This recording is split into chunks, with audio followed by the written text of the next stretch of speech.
Does your back ache after you sit in your kayak seat for a while? Do you need more lumbar support? Well, I'm going to talk about a way to do it with a pool noodle, and it's not as easy as you think. Stay tuned.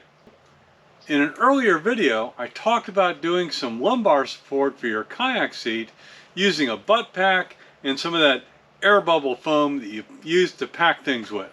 Well, you got to spend money to buy a butt pack, so why not just use a pool noodle? Well, there's a trick to it. You can't just put the pool noodle in here and then run a cord through, because look how far that sticks out. That's going to be very uncomfortable. Pool noodles are not soft. So let me show you the right way to do it. The problem is, these things are just perfectly round, and what you really want is a little bit of a slope here to match the curve of your kayak seat. So it's easy enough to do. Just grab your fillet knife and make some cuts on the appropriately sized pool noodle.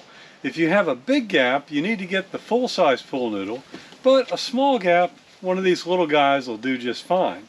And you notice what I did is I basically cut it out, and now this can fit in. Let me show you the big one. And it's nice and smooth as I go up.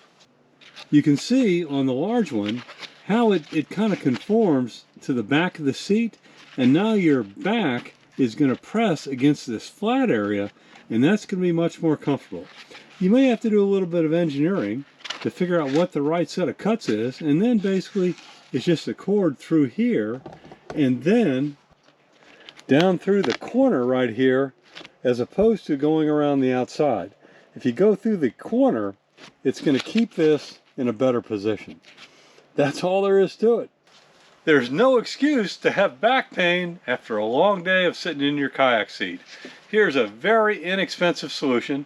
Granted, the bigger size pool noodles cost about $3 or $4, and the little guys you can get at the dollar store for $1.25 each.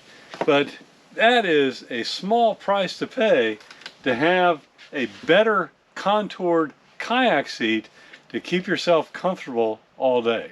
Comments? Throw them down below. Thanks.